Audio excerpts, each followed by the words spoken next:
Argumen akan saya mulai dalam 3, 2, 1. Juri, alasan utama kenapa kami dukung mosi ini, sumber daya penting itu buat kelangsungan hidup semua orang, bukan buat rakyat satu negara aja. Negara nggak boleh punya kontrol absolut atas ini. Tapi oke, lihat status quo saat ini, Juri. Satu, dunia sekarang sumber daya penting itu masih dikontrol sama negara yang emang punya sumber daya itu. Artinya apa? Yang punya siapapun itu, negara manapun itu punya kuasa penuh untuk tentuin ya siapa yang bakal dapat akses sumber daya penting itu, harganya berapa pun mereka ya bisa kasih syarat politik apa supaya ya negara-negara lain itu bisa dapetin sumber daya penting punya mereka misalnya. Tapi ini salah, Juri, karena apa? Sumber daya penting itu ya jadi fondasi kehidupan modern. Kamu nggak bisa misal naik transportasi tanpa bensin, bukan? Tapi ya lihat gimana Amerika, Juri. Mereka punya batu bara sama minyak misalnya, mereka ekspor itu ke negara-negara yang nggak punya sumber daya penting kayak mereka, maka ya mereka eksploitasi ini misalnya, mereka jual dengan harga mahal dan lain sebagainya. Pun lihat gimana Amerika tuh nggak punya intensi yang sebesar itu misalnya untuk ciptain sumber daya penting ini yang lebih keberlanjutan misalnya. Lihat gimana ya Trump itu justru mundur dari Paris Agreement dan lain sebagainya. Ini tunjukin kalau mereka itu lebih peduli sama negara mereka sendiri misalnya. Tapi oke, cara-cara yang telah gagal di sini, Juri. Satu, misal kebijakan pasar bebas misalnya. Lihat gimana mereka itu nggak peduli negara miskin itu mampu atau enggak, mereka cuma jalanin kerjasama sama ya yang bisa saling nguntungin atau setidaknya bayar lebih mahal ke negara itu misalnya. Pun ini ciptain kesenjangan yang lebih besar, Juri, karena ketika sumber daya langka itu dan harganya naik misalnya, negara kaya tetap bisa beli tapi negara miskin enggak. Tapi dua, soal kedaulatan absolut buat negara misalnya, ya negara berhak kelola sumber daya yang ada di wilayahnya, tapi kalau ini tentuin kehidupan masyarakat seluruh dunia dan ngaruh ke lingkungan global kayak emisi misalnya, kedaulatannya itu nggak bisa absolut. Karena apa? Karena kamu nggak bisa kamu nggak boleh jadiin itu alat politik kamu, bukan. Tapi tiga, soal komitmen sukarela, misal Paris Agreement, negara mau komitmen buat keberlanjutan misalnya. Lihat gimana Amerika yang keluar dari Paris Agreement, ini tunjukin negara itu pada akhirnya bakalan terus punya likelihood buat lebih milih keuntungan mereka sendiri misalnya. Tapi soal framing, Juri, ini tuh debat tentang siapa yang berhak atur sumber daya yang jadi prasyarat hidup manusia secara moral. Ya, tapi soal SDP, Juri, framing kenapa ini jadi signifikan, ini tuh sumber daya yang ya semua orang itu gunain buat hidup, jadi faktor utama kita bisa lakuin aktivitas misalnya, sehingga ya ada ketergantungan secara global sama sumber daya penting ini misalnya, dampaknya itu secara global. Tapi dua, soal sumber daya internasional, saya rasa mereka nggak secara absolut bakalan milikin semua sumber daya penting punya negara, tapi mereka cuma atur misal produksinya, sistem distribusinya, pun mereka pastiin kalau ini tuh nggak rusak lingkungan secara ekstrim atau eksploitasi sumber daya misalnya. Tapi soal beban pembuktian, satu, sumber daya penting ini kenapa itu se-urgent itu buat keberlangsungan manusia, tapi dua, negara dan pasar dalam status quo itu nggak punya insentif yang ya sebesar itu buat kelola ini secara adil dan berkelanjutan. Tapi tiga, kenapa sumber daya internasional itu berhak atur ini.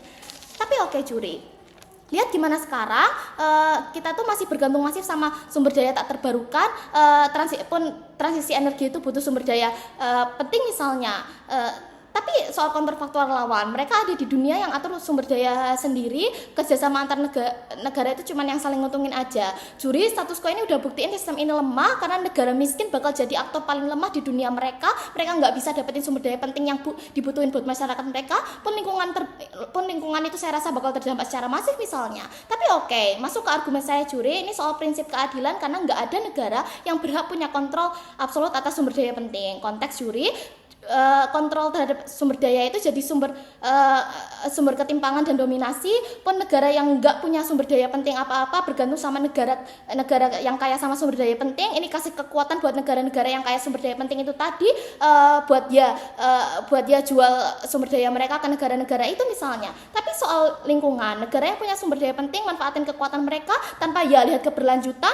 Pun kalau enggak tetap ada tendensi buat mereka cari cara yang paling untung buat mereka. Tapi oke, masuk ke manifestasi, Juri, dengan kita pakai ya sumber daya internasional, kita bakal bantu capai satu, akses yang lebih adil karena negara miskin dan nggak punya sumber daya penting itu tetap dapat akses. Tapi dua, soal keberlanjutan, pemanfaatan sumber daya penting oleh negara itu harus sesuai sama standar dampak lingkungan dari lembaga sumber daya internasional ini misalnya, sebelum mereka bisa distribusi ini tuh ke negara-negara lain, sehingga negara pada akhirnya punya secara secara dipaksa mau nggak mau mereka harus lebih peduli sama dampak dari sumber daya penting, produksi sumber daya penting mereka ke lingkungan misalnya. Tapi tiga, nggak ada dominasi suatu negara apapun, nggak ada negara yang misal pakai SDP sumber daya penting misalnya buat ya represi negara tertentu misalnya. Tapi oke, juri, prinsip ini ada karena sumber daya penting itu hak semua orang, bukan negara tertentu aja, bukan masyarakat tertentu aja pun. Dampak sumber daya penting ini ngaruh ke kepentingan global pada akhirnya bukan. Tapi ya oke, juri,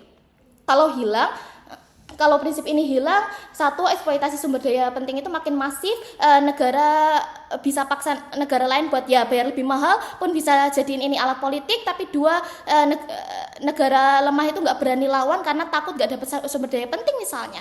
Tapi soal prasyarat, juri, sumber daya internasional, lembaga ini itu bakal satu, mereka punya tujuan buat kepentingan global. Tapi dua, ada standar produksi dan distribusi buat semua negara pengelola. Tapi tiga, ada transparansi di sini, nggak ada manipulasi dari negara tertentu misalnya. Tapi soal langkah-langkah di sisi kami, juri, satu, lewat standar dari ya sumber daya internasional itu tadi, negara jadi nggak bisa, satu, mereka rusak lingkungan secara ekstrim misalnya. Tapi dua, nggak ada eksploitasi pekerja pada akhirnya ya karena standar produksi dari sumber daya internasional tadi. Tapi dua, ada distribusi sesuai prioritas kebutuhan, juri. Misalnya ketika kamu lagi hadapin krisis, kebutuhan dasar manusia itu diutamain pada akhirnya. Tapi tiga, negara jadi nggak bisa pakai sumber daya penting ini sebagai senjata politik pun pada akhirnya ada transparansi, juri, soal dampak lingkungannya, soal proses produksinya, soal ya seberapa banyak cadangan sumber daya penting itu misalnya. Tapi ini eksklusif di sisi kami, juri, karena cuma di sisi kami lembaga sumber daya internasional itu punya tujuan buat kepentingan global. Mereka punya tendensi buat jaga aksesibilitas sumber daya penting buat semua negara, ini jaga stabilitas internasional.